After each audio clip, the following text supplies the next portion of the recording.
I stared at the wall calendar in our kitchen, the date circled in red. Our 12th anniversary tomorrow. 12 years of marriage to David. 12 years in this beautiful 5-bedroom suburban house that felt more like a museum than a home. I traced my fingers along the cold marble countertop and sighed. "Did you schedule the lawn service for next week?" David called from his home office. "Yes," I answered mechanically, and I confirmed our dinner reservation for tomorrow at LeBlanc. I heard the tap, tap, tap of his keyboard continue without pause. No, thank you, no acknowledgement. Just the sound of work that never seemed to end. My phone buzzed with a text notification. "Landed! Can't wait to see you tonight, Eliza. It's been way too long. Z." A smile broke across my face for what felt like the first time in months. Zoe was back. "David, I'm heading out early. Remember I'm meeting Zoe for drinks tonight?" He appeared in the doorway, his expression mildly annoyed. "Zoe from college? The one who's always traveling?"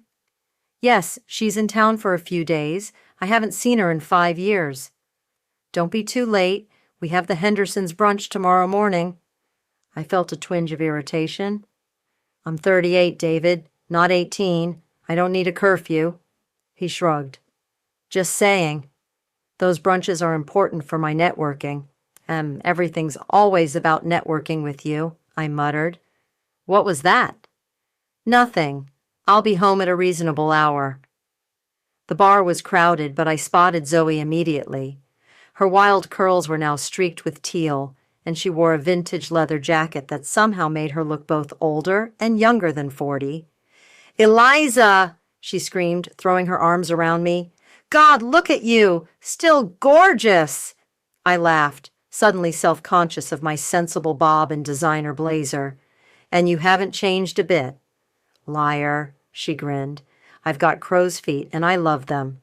Battle scars of a life well lived. Come on, first round's on me."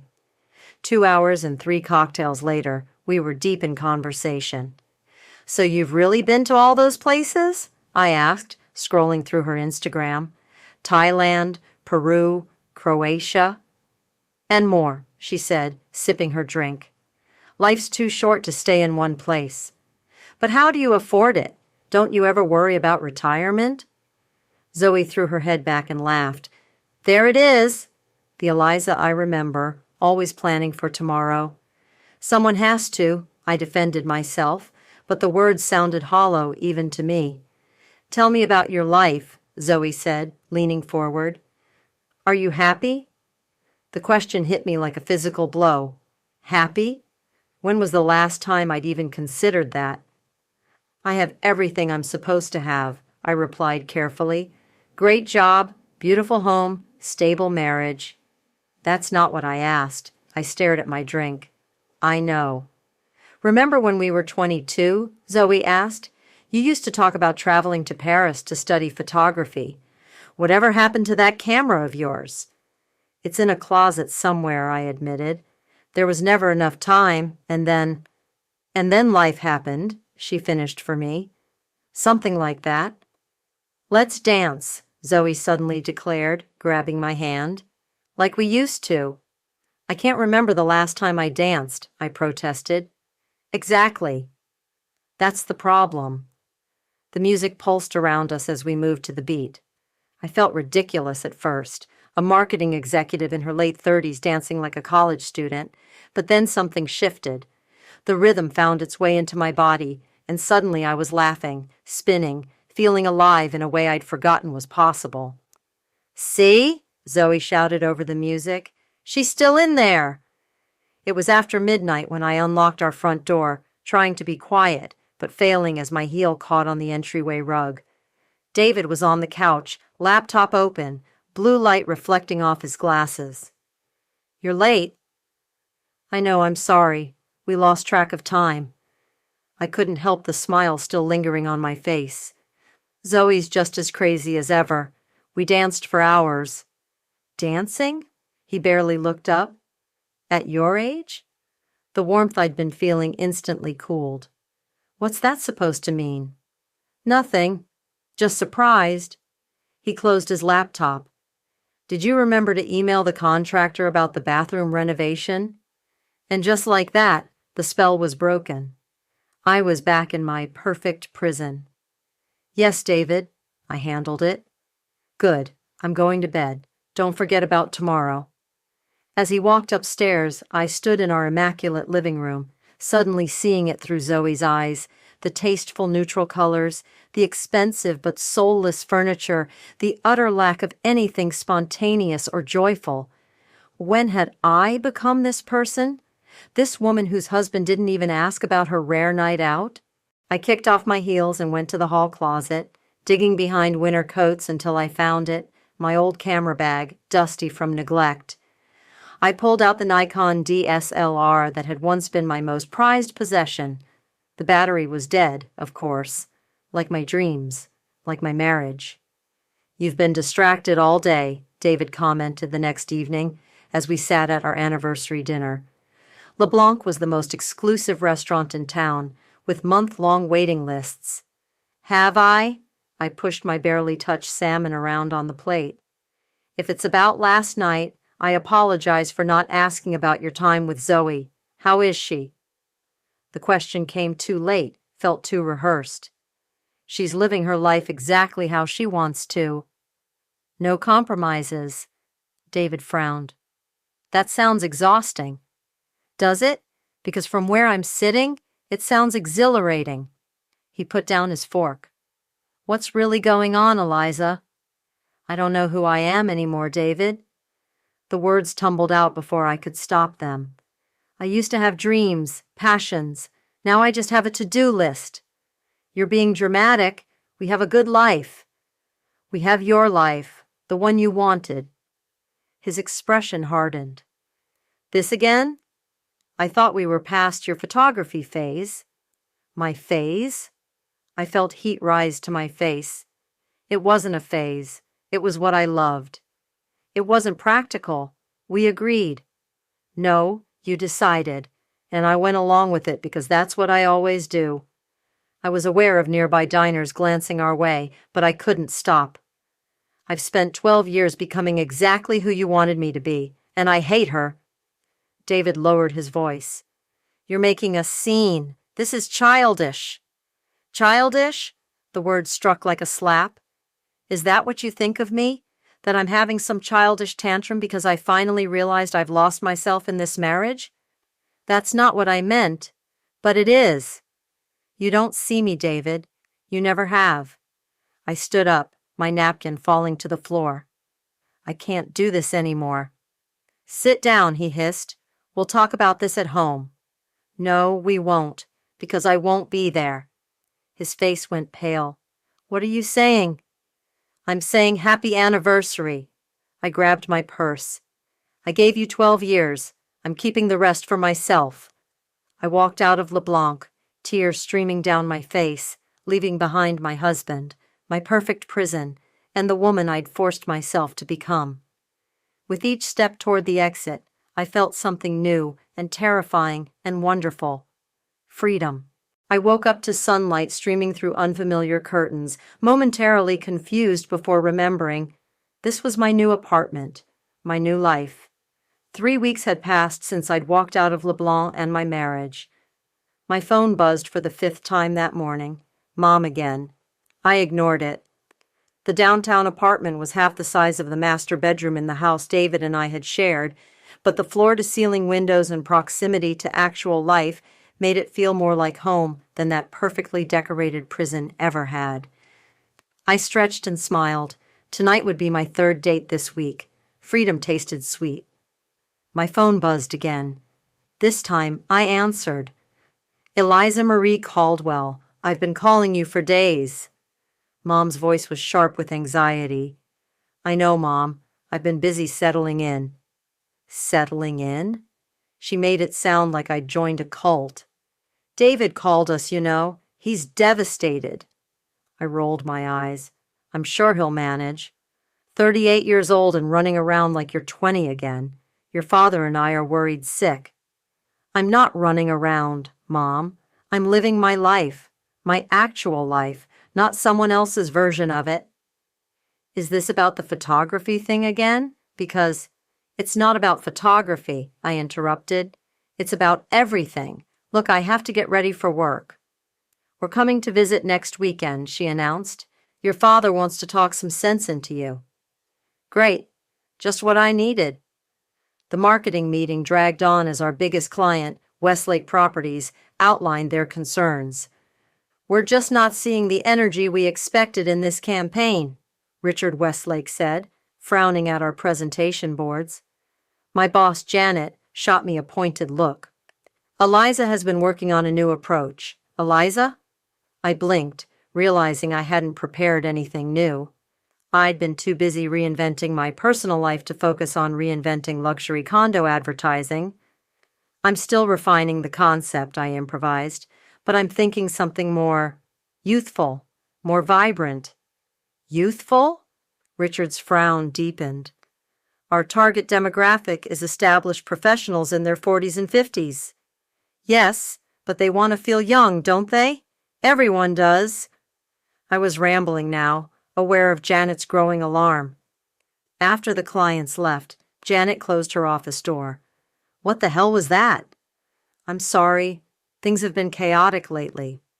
Your divorce is not my problem, Eliza. Get it together or the Westlake account walks. I nodded, chastened. It won't happen again. It better not.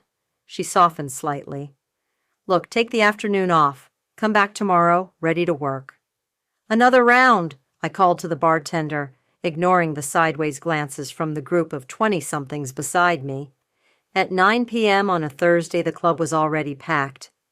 Celebrating something? Asked a man who'd appeared next to me. He was maybe 30, with carefully tousled hair and a practiced smile. My liberation, I replied, feeling pleasantly buzzed. Intriguing. I'm Tyler. Eliza. 2 hours later, Tyler's hand was on my lower back as we danced. He leaned in close. Want to get out of here? I hesitated. This was what freedom looked like, right? Spontaneous connections, no commitments. I can't tonight, I found myself saying. Early meeting tomorrow. His smile faltered. Your loss. As he walked away, I felt oddly relieved. Maybe I wasn't as ready as I thought. My phone buzzed with a text. David, can we talk? Just coffee, please. Against my better judgment, I agreed. You look tired, were David's first words when I met him at our old favorite cafe the next day. Thanks, I replied dryly. That's exactly what every woman wants to hear. He had the grace to look embarrassed. Sorry, I'm worried about you. Don't be. I'm fine. Are you? He leaned forward. Because our friends say they've seen you out almost every night, drinking, dancing with men half your age. They're not half my age, I snapped, and I don't need spies reporting back to you. They're concerned, we all are. He reached for my hand, but I pulled away. Eliza, this isn't you. That's where you're wrong. This is me, the real me you never wanted to know. He sighed. 12 years, Liz. Doesn't that mean anything? The nickname caught me off guard. He hadn't called me Liz in years.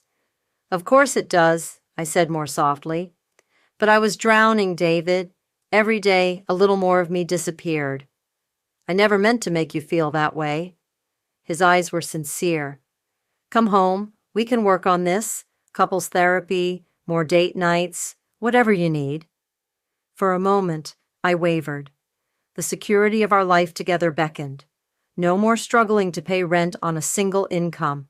No more disappointed parents. No more questioning glances from friends. Then I remembered the sound of his typing while I spoke, the dismissive, at your age, comment, the photography phase, remark. I can't, I said finally.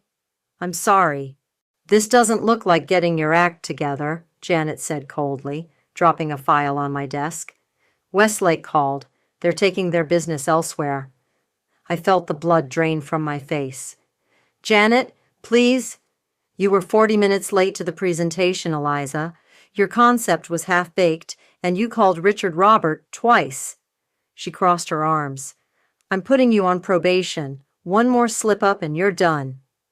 As she walked away, panic gripped me. My new apartment wasn't cheap. Without my share of the Westlake commission, I'd be struggling to make rent. Freedom, it turned out, came with a hefty price tag. My parents' visit the following weekend was exactly as excruciating as I'd anticipated. This place is compact, Mom said, examining my apartment with thinly veiled disapproval. Dad was more direct. What the hell are you thinking, Eliza? You had a beautiful home, a good man, stability. I had a beautiful cage, I corrected. Oh, stop being so dramatic. Mom sat primly on my second-hand couch. Every marriage has rough patches. This wasn't a rough patch. I was disappearing.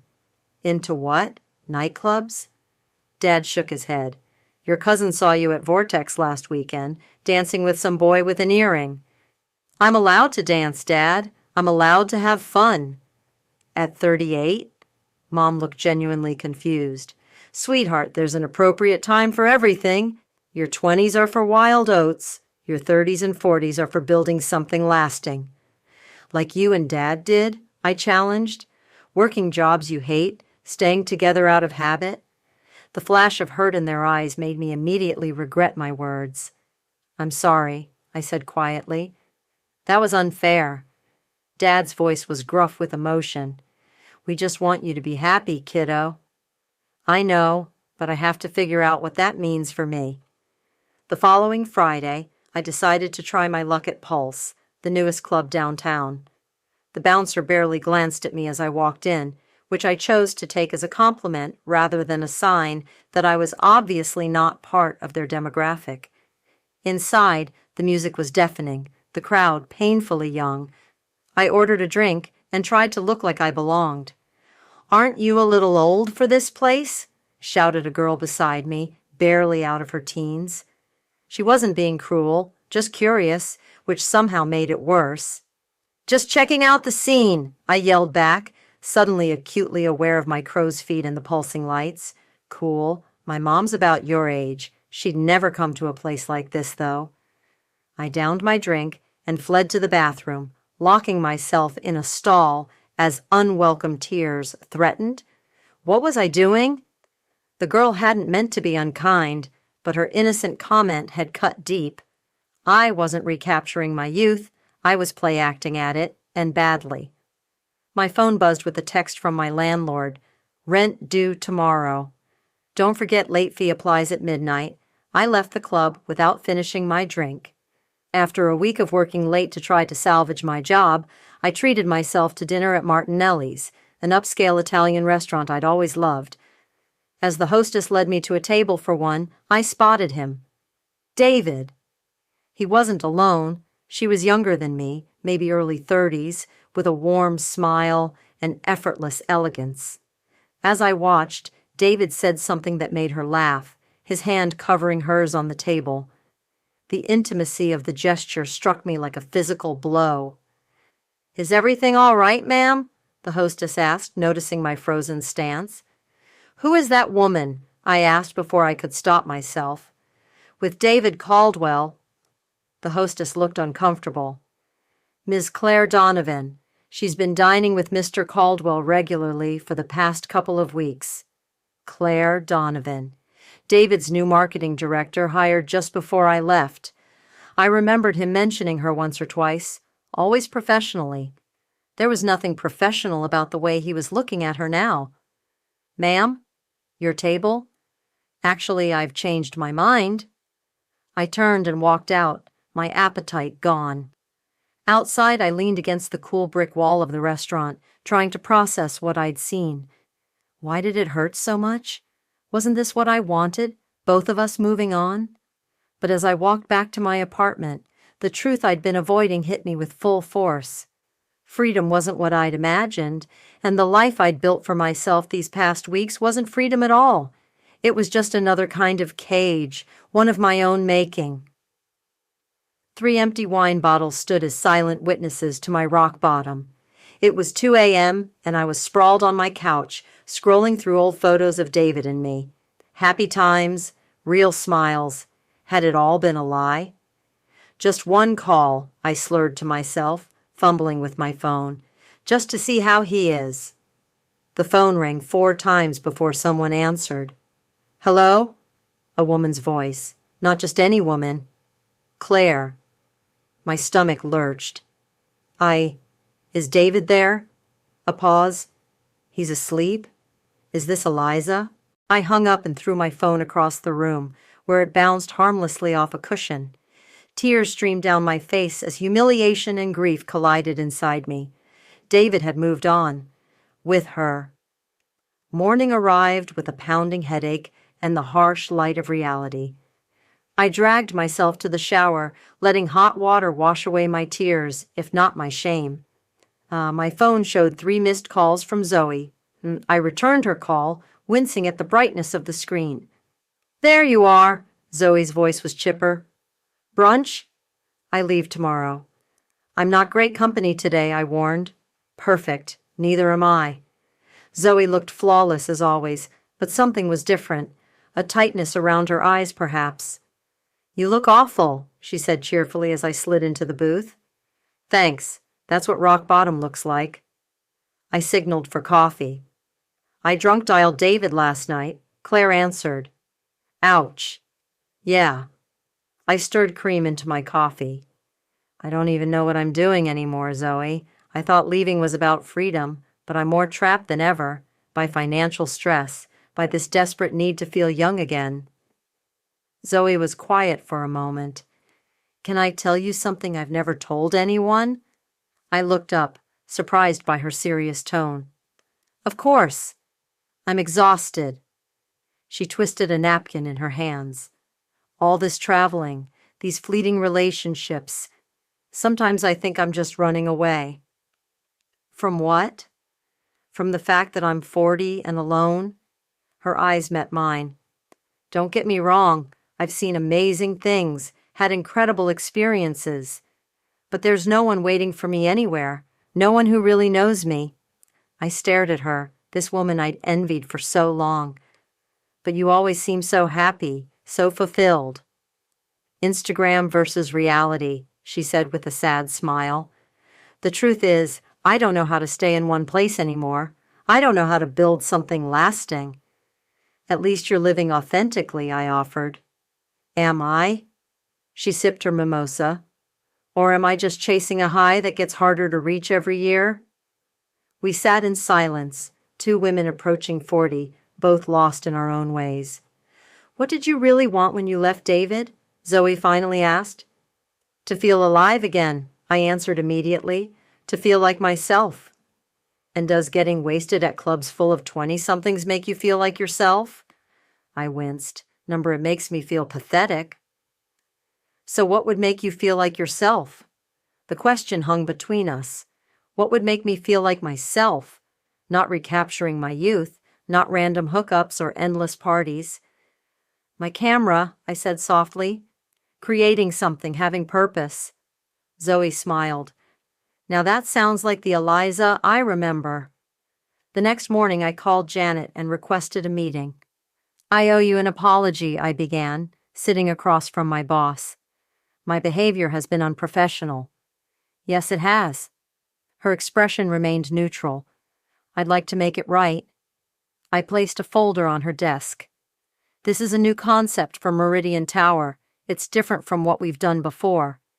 She flipped through my proposal, eyebrows rising slightly.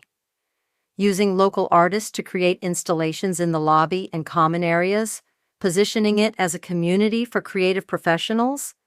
The building is in the Arts District. Why not embrace that instead of fighting it?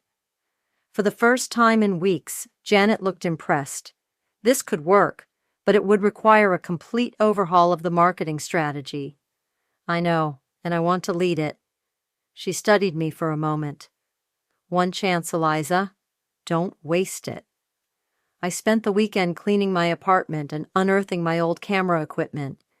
The familiar weight of the Nikon in my hands felt like greeting an old friend.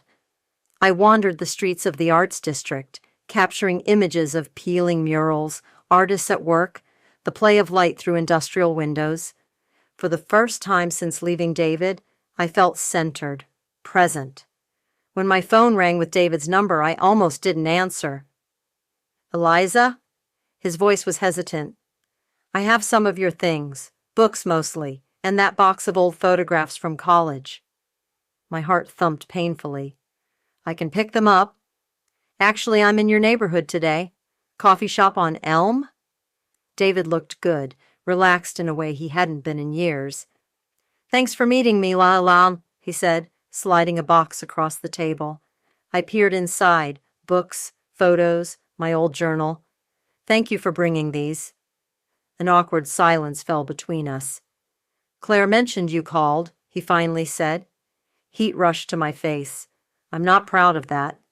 "She was worried about you," I snorted. "I doubt that." "It's true." His eyes were sincere. "She's not the enemy, Eliza." "I know." I sighed. "I was just surprised to see you together." "It's new," he said carefully. "I wasn't looking for anything, but it happened." I nodded. "I'm glad. Really." He raised an eyebrow. "Are you?" "Yes." And surprisingly, I meant it. "David, I'm sorry for how I left. The public scene, the dramatic exit. I deserved better." "But not for leaving?" he asked quietly. "No." I met his gaze steadily. "That part I needed to do." He nodded slowly. "I've been thinking a lot about us, about what went wrong." He fiddled with his coffee cup. "You were right. I stopped seeing you. The real you." "We both did," I admitted. "I stopped being the real me long before I left." "What now?" he asked. "For you, I mean." I smiled. "I'm finding out." 3 months later, I stood nervously in Archer Gallery, surrounded by my photographs. The exhibition, Second Sight, Rediscovering Urban Beauty, was small but significant, my first showing since college. "These are remarkable," said Marcus, the gallery owner. "The way you've captured light in these abandoned spaces, there's such hope in them." "That's exactly what I wanted to convey." I smiled, feeling a rush of genuine pride. The gallery began to fill with people, colleagues from work, new friends from my photography group, even my parents, who looked bewildered but supportive. And then I saw them, David and Claire, standing awkwardly by the entrance. I made my way over, surprised by my lack of jealousy or resentment. "You came?" "We wouldn't miss it," Claire said warmly. Up close, she radiated a genuine kindness I hadn't allowed myself to see before.